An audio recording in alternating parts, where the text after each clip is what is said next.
E aí pessoal, bom dia GP às 10. Beleza? Bom, não tem corrida de Fórmula 1 nessa semana, né? Essa semana foi uma semana quase toda dedicada à história e às histórias do Ayrton Senna. Então vamos encerrar o assunto ligando o motorzão do Senna pela última vez. Claro que não é a última vez, evidente, a gente vai reiteradas vezes falar do Senna, sempre acontece alguma coisa, sempre tem uma efeméride, mas desta semana, né, dos 25 anos da morte dele, para encerrar o assunto a respeito do acidente, vamos ligar pela última vez esse motorzão aí, vamos lá.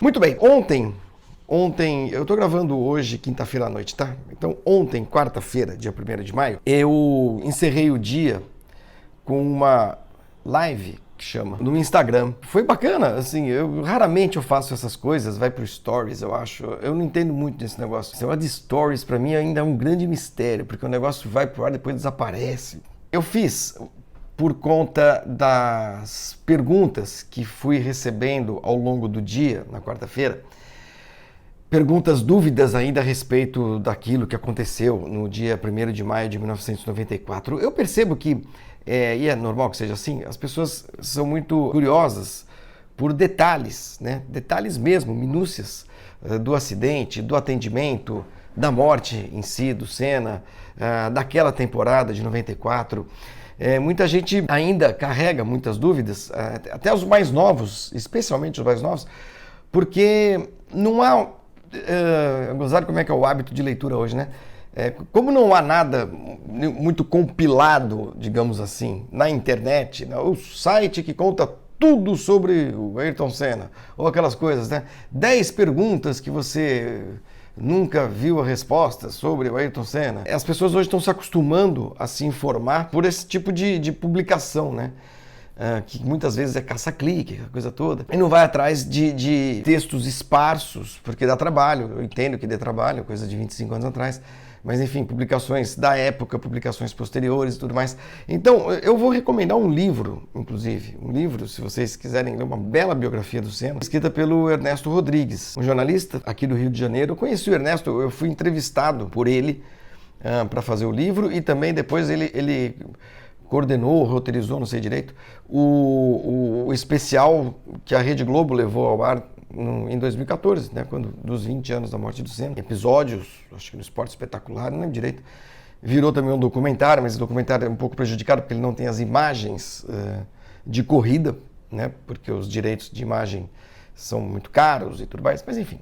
Então, de qualquer forma, procurem a biografia do Ayrton Senna, do Ernesto Rodrigues, não sei o nome do livro, acho que é O Herói Revelado. Vou ver aqui o nome, pera um pouquinho. VaptVupt. Voltei, vou colocar meu microfone aqui. Chama-se Ayrton, o Herói Revelado, tá? Do Ernesto Rodrigues, um trabalho muito bem feito, muito bem pesquisado. Tem um ou outro errinho factual que eu só percebi porque na maior parte dos eventos narrados eu estava presente, né? Em boa parte, na maior parte não, mas em boa parte. Mas nada, realmente nada que comprometa o livro. O livro é muito bom, o Ernesto é um jornalista muito criterioso e tudo mais, enfim. Então, se vocês quiserem ler uma boa obra com a vida do Ayrton Senna, tá lá, né? Então eu fiz essa tal dessa live, porque eu tinha percebido que durante o dia, quando eu comecei a receber muitas mensagens por conta do programa que eu faço na televisão, na Fox, né? O Fox Sports Rádio, que generosamente me concedeu 1h e pouco para falar dos acontecimentos de 1º de maio de 94, eu percebi, pelas muitas mensagens que recebi, que aquele depoimento despertou mais curiosidade ainda para algumas pessoas, né, sobre o que aconteceu naquele dia. E, sobretudo, perguntas assim, meio que jogadas assim, na base, ou perguntas motivadas, né, pelo famoso eu ouvi falar, li em algum lugar. É verdade que muita coisa baseada o quê? Em boatos, em especulações, em conversas informais, de boteco, aquela coisa que alguém ouviu na televisão, en passant, ou leu mais ou menos num site, né? Então são dúvidas que eu acabei listando algumas para tentar esclarecer, né? Eu não sou dono da verdade no que diz respeito a opiniões, ninguém é, mas eu trabalho com fatos, essa é a minha profissão, né?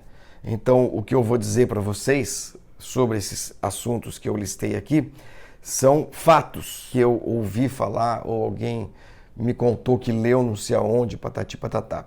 Primeiro é bom que fique claro que eu, como jornalista, vivi aqueles dias, né? Cobri a carreira inteira do Senna, vi praticamente todas as corridas dele, ou assistindo no autódromo ou como jornalista trabalhando, né? E eu conheci, não na intimidade, não fui amigo do Senna, mas eu fui testemunha ocular, digamos. Repórter é sua, testemunha ocular da história. Era demais, né?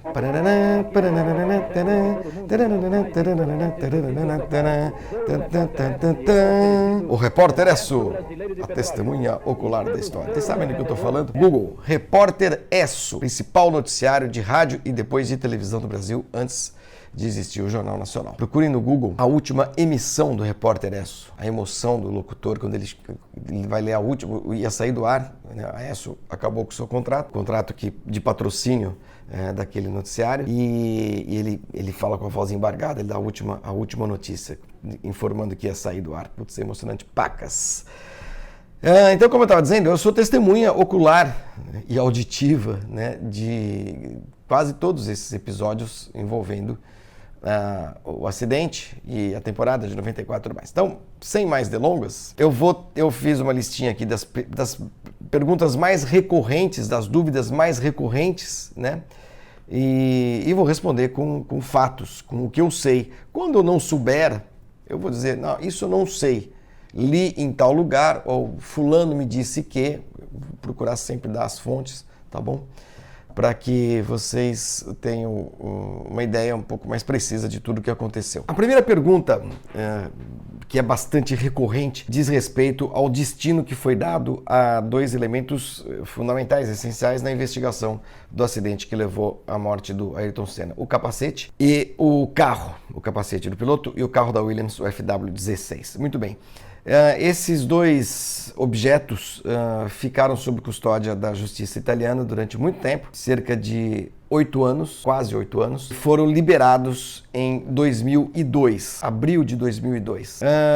O capacete foi devolvido à Bell, foi entregue, não devolvido, à Bell, fabricante do capacete, a pedido, inclusive, num acordo com a família, ele foi incinerado. E o carro também, depois de ficar muitos anos numa garagem embaixo das arquibancadas, de uma pequena arquibancada de Imola, também à disposição da justiça italiana, ele foi entregue ao Williams quando foi encerrado o inquérito e o Patrick Head foi incriminado, digamos assim, mas já havia prescrito o crime.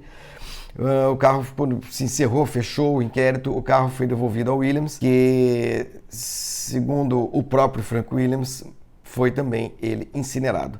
Aí há algumas versões que dão conta de que o Frank sequer olhou o carro, tirou a capa, a lona que cobriu o carro. Ele mandou incinerar e disse uma frase muito curta, ele falou assim apenas, confirmo que o carro foi destruído, fim da história, acabou, mais ou menos isso. Então não há mais carro e não há mais capacete. Muito bem. Segunda pergunta, eu vou ticando aqui na minha agenda. Segunda pergunta, se a Benetton trapaceava em 1994, né?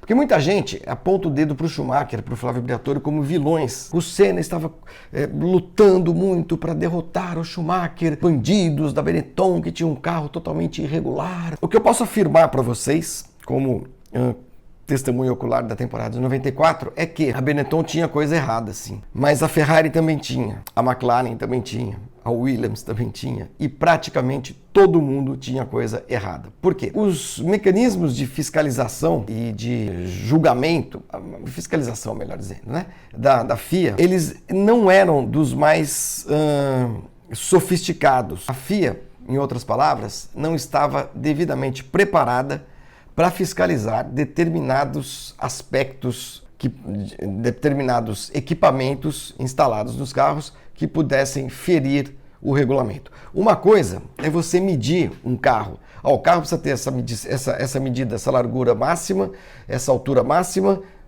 e mínima, a asa tem que ser desse tamanho, o carro precisa pesar tanto, o pneu tem que ter esse diâmetro, o cockpit precisa ter essa largura, medidas. Você usa uma régua, uma trena, um gabarito, sistemas de medição a laser, que são simples hoje, para você ver se o carro está conforme o regulamento. O motor tem de ter 10 cilindros e tanta capacidade, X capacidade cilindrada, centímetros cúbicos de cilindrada. Você mede.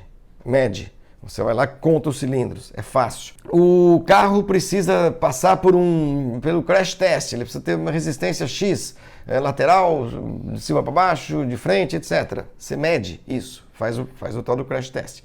Mas tem algumas coisas num carro de corrida que são mais difíceis de você detectar. E naquela virada de ano de 93 para 94, nós estamos falando de eletrônica embarcada, softwares. Não é à toa, né, que hoje boa parte da eletrônica de qualquer categoria do automobilismo de ponta é padrão.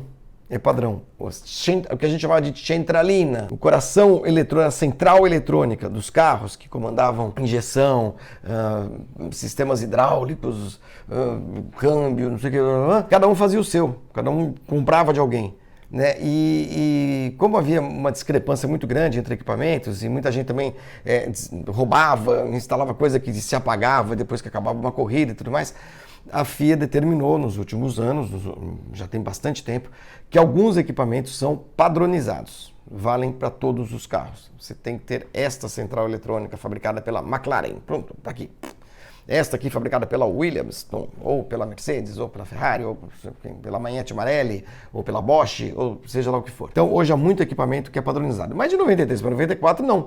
A FIA baniu um monte de coisa eletrônica, e que era tudo segredo, porque as equipes não revelavam, obviamente, para não cair em mãos dos seus adversários. E muita coisa algumas equipes usaram disfarçadamente em 94 e a FIA simplesmente não conseguia detectar. Por exemplo, ela chegou um dia na Benetton e falou assim: olha, Benetton, por favor, vocês poderiam fornecer aí as senhas do software aqui que nós vamos avaliar? Aí a Benetton falou assim: olha, tá aqui a caixinha. Mas a gente não pode passar a senha. Só quem passa a senha é a Magneti Marelli que fabrica. E a FIA ficava naquela história: o que a gente faz? Aí a Magneti Marelli fala: tá aqui uma senha, mas olha, vai aparecer um negócio chamado, escrito aqui, o Traction Control, mas tá aí, mas está desativado, não está usando. E a FIA era obrigada a acreditar naquilo. Por isso que os mecanismos de verificação, de fiscalização, foram sendo aprimorados ao longo dos anos, para que hoje ninguém trapaceie. Todo mundo trapaceia de alguma forma, tenta pelo menos em alguns momentos, mas a FIA hoje consegue pegar mais, é que nem doping. É sempre uma corrida atrás de quem está tentando burlar regulamentos e regras, né? Então a Benetton tinha coisa errada? Tinha. Dizem que tinha controle de tração, não sei. Isso eu digo que não sei. Por que eu digo não sei? Porque controle de tração é uma coisa que dá para perceber de ouvido. Ficaria muito claro, né, que alguém estava usando controle de tração. Mas lá no meio da corrida, no meio de uma curva, pode ser.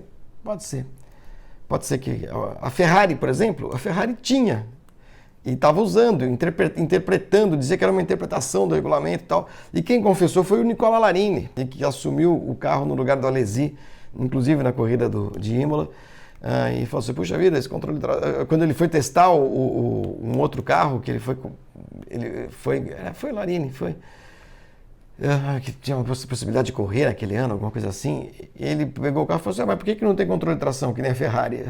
Foi uma coisa mais ou menos assim. Enfim, a Williams tinha um sistema de direção hidráulica, eu vou contar sobre isso daqui a pouquinho, que não era 100% regular, tanto que depois do acidente, naquela corrida mesmo de Imola, a Williams correu no carro do Damon Hill e desligou esse sistema de direção hidráulica, que também tinha restrições no regulamento de 94. O que se sabe que a Benetton fez de trapaça mesmo, e também interpretou o regulamento e foi absolvida, levou apenas uma advertência, então ela pode argumentar por resto da vida que foi absolvida, era a retirada de um filtro do sistema de reabastecimento que aumentava o fluxo de combustível e, portanto, diminuía o tempo do reabastecimento e fazia com que seus pitstops fossem um pouco mais rápidos. O carro ainda tinha um motor que gastava menos, né?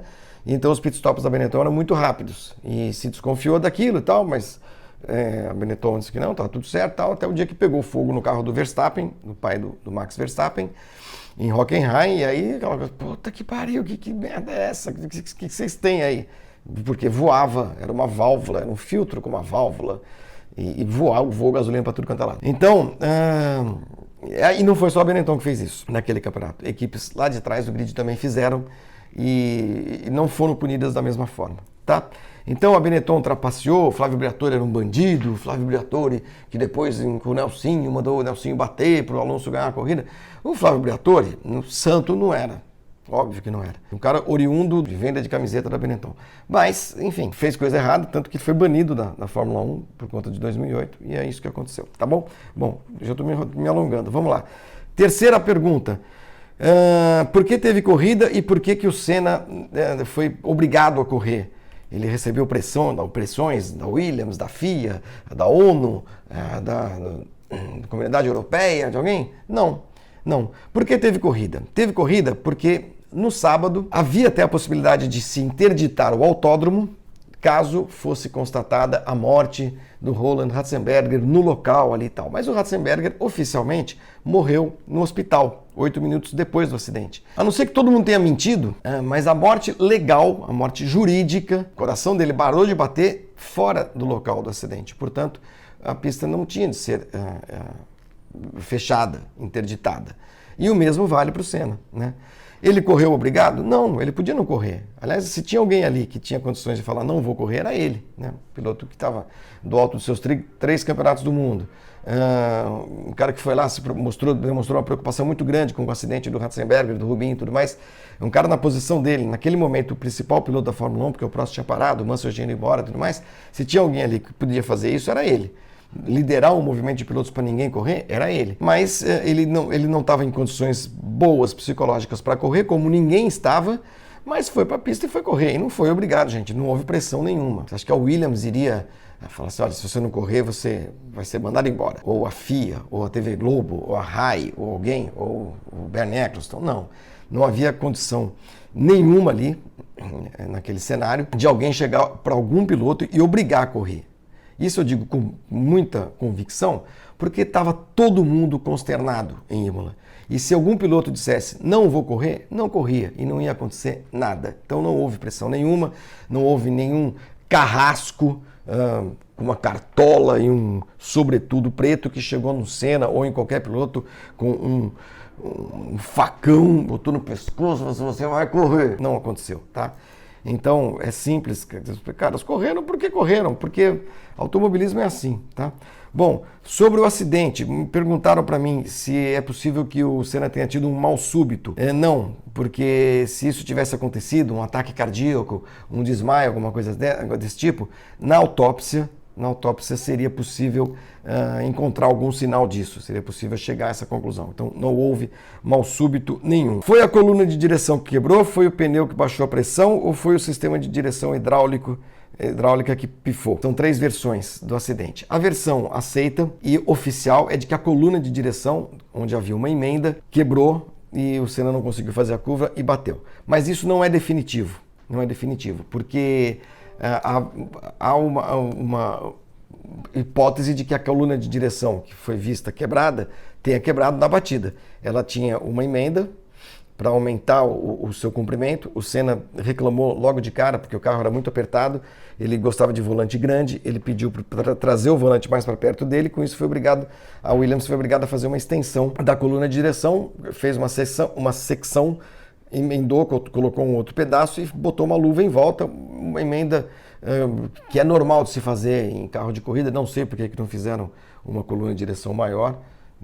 A Williams nunca explicou, porque se ela tivesse de explicar, ela iria talvez ter de admitir que aquilo quebrou, e ela nunca admitiu, né, a Williams. Então essa é a tese mais aceita, né, e por ela que o Patrick Reed foi incriminado, né, foi responsabilizado pelo acidente. Mas há duas outras hipóteses bastante plausíveis. Uma delas, para mim, é a que é mais provável e na qual eu acredito mais, que foi levantada pelo Damon Hill, companheiro de equipe do Senna, que fala sobre pressão de pneus, temperatura de pneus, baixou muito por conta de 4 ou 5 voltas atrás do então Pace Car, né, que era o Safety Car, estava sendo usado pela primeira vez naquele ano. O acidente do Leto com o Lamy no grid, entrou esse Safety Car, era um Vectra lerdo, a velocidade dos carros de Fórmula 1 é incompatível com um Safety Car desses. Hoje, se a gente tem um Safety Car, que é uma Mercedes, só não é um Fórmula 1 porque tem capota, como eu disse anteontem na televisão, mas é um carro muito rápido, quer dizer, mais compatível com as necessidades da categoria, porque com um carro quase normal, de rua, a temperatura baixava demais, a pressão dos pneus baixava também, claro. O carro da Williams, que já era um carro muito baixo, no caso do Senna, muito pesado, ele ia parar uma vez apenas nos boxes. O carro baixou, batia muito no chão, a pista de Imola era uma pista ondulada, e na opinião do Damon Hill, que para mim é um cara de grande respeito, caráter, claro, mas se tivesse alguma coisa errada no carro da Williams, ele jamais iria dizer, pode ser. Mas também ele não iria chegar e apontar o dedo para o Senna, porque isso que ele está falando é praticamente um erro de pilotagem. O Senna estava fugindo do Schumacher, então ele tentou abrir o máximo que ele pôde naquela relargada e em uma volta e meia depois o carro abre a 7ª volta, fecha a 6ª volta, faz a tamburello, batendo embaixo, a gente vê pelas câmeras do Schumacher, pela câmera do carro do Schumacher, e na opinião do Damon Hill, na tese que ele defende, o carro bateu embaixo, houve uma ligeira levantada do bico, né? O bico levantou ligeiramente, o carro perde pressão aerodinâmica na frente, a asa perde praticamente a sua função, se o carro levanta a uma velocidade muito alta, e o Senna não consegue fazer a curva, o carro sai de frente, ele faz a curva e a roda não está no chão praticamente, então não tem aderência, vai para o muro e bate e acontece o acidente. Essa é uma tese que, do ponto de vista técnico, faz muito sentido. Faz muito sentido. Por que nas outras voltas isso não aconteceu? Ou com o carro do Damon Hill isso não aconteceu? Ou com o carro do Schumacher isso não aconteceu? Porque cada carro é um carro, cada piloto passa na curva de um jeito, cada piloto passa a uma velocidade, cada piloto... às vezes, cara, é uma questão de 1 centímetro para lá, 1 centímetro para cá, acontece alguma coisa. Podia acontecer. Como aconteceu com o Berger, que bateu em 89, como aconteceu com o Piquet, que bateu em 87, e as causas desses acidentes nunca foram tão discutidas, né? Especialmente porque os pilotos sobreviveram, né? Ainda bem.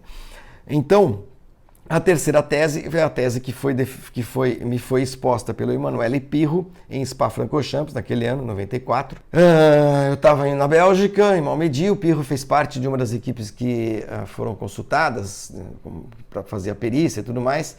E o Pirro me contou, depois de uma partida de ping-pong, depois que a gente tinha tomado umas e outras, que a Williams tinha um sistema de direção hidráulica que estava fora do regulamento e aquilo pode ter entrado em pane e a direção ficou pesada e o Senna não conseguiu fazer a curva e, desesperada, perdeu o controle do carro e bateu. São as 3 teses as que eu conheço. Por fim, tem mais 2 perguntinhas só. Uma é uma perguntinha marginal, que diz respeito à câmera on-board do carro do Senna. Não tem a ver com o acidente, mas por que essa imagem não existe? Porque também, em tese, versão oficial da FIA, nem todos os carros naquela época tinham câmeras on-board, como hoje. E hoje, os carros, as câmeras on-board são gravadas integralmente. Você pode assistir hoje até a corrida de dentro da câmera de algum piloto. Corrida inteira, tudo é gravado o tempo inteiro. Mas naquela época não era assim.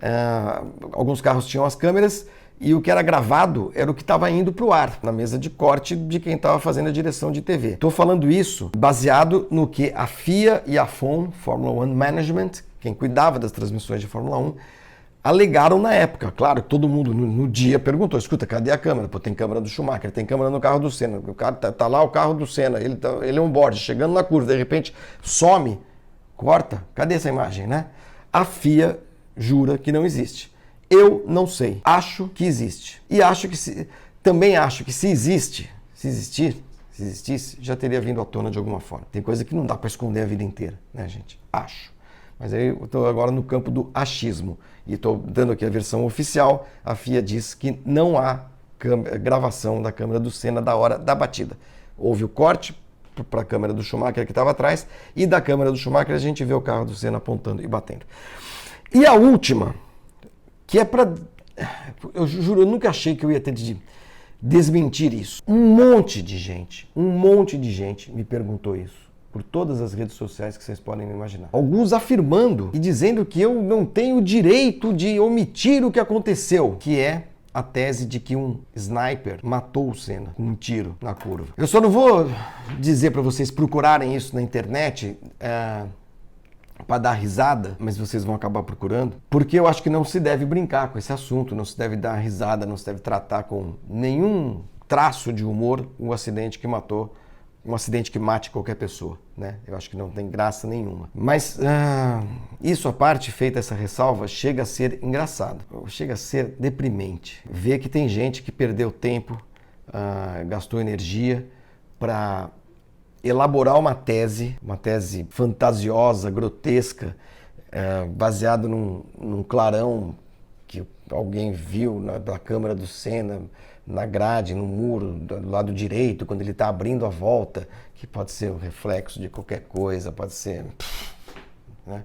Pode ter sido colocado num vídeo, eventualmente, mas que para essas pessoas é a prova cabal de que um tiro foi disparado, e também porque a cabeça do Senna, quando a gente vê a imagem dentro do carro, está muito para frente, não era para estar, então ele foi acertado por um tiro, e aí foi isso que aconteceu, e os Illuminati mataram o Senna. Eu não vou nem ficar aqui discutindo por que não faz sentido uma idiotice desse tamanho. Basta, quem for procurar isso, basta ver que tem uma foto do capacete do Senna, que tem um buraquinho bem redondinho aqui em cima, e que alguém fala, tá vendo? Isso é a prova de que foi um tiro. E é o buraquinho da ventilação do capacete, que está sem o pluguezinho. Então, assim, é uma estupidez tão grande que eu lamento até estar falando sobre isso. Mas me assustou a quantidade de gente que perguntou desse negócio e que até, de uma maneira um pouco intimidatória, me acusou de fazer parte de uma conspiração mundial que ocultou o verdadeiro motivo da morte do Senna, esse assassinato que teria sido encomendado, sei lá por quê.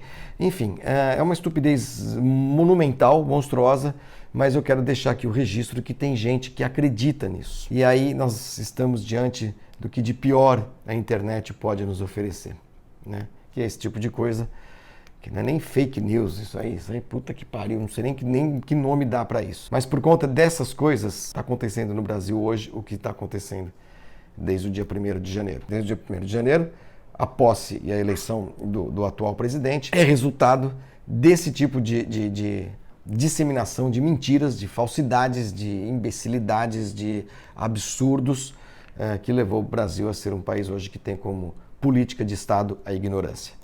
É isso. Bom fim de semana a todos. Eu acho que a gente não vai voltar a falar de Ayrton Senna durante algum tempo, um bom tempo, mas a gente está sempre aberto a qualquer discussão, a qualquer dúvida. Se quiserem perguntar outras coisas, enfim, usem esse espaço à vontade, tá bom? Se gostaram, agora eu vou falar que nem youtuber, se gostaram, cliquem aqui no joinhas, compartilhem com seus amigos, etc e tal. E espero ter respondido as últimas dúvidas a respeito desse assunto.